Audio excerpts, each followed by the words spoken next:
तुम्ही गृहिणी असाल, तुम्हाला दिवसभर सकाळचा तर अजिबात वेळ मिळत नसेल आणि तुम्ही दुपारी जेव्हा मुलं स्कूलला जातात किंवा मुलं दुपारी झोपतात त्यावेळेला तुम्ही ती स्वतःची 15 मिनिटे काढू शकतात.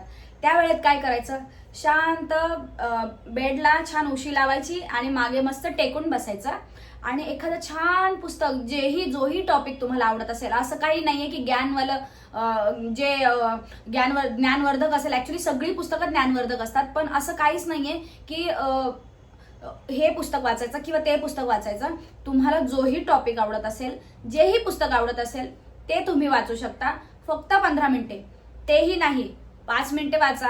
एक पॅराग्राफ मी म्हणते वाचा आणि वाचनाची ही छोटीशी सवय सुरू करा.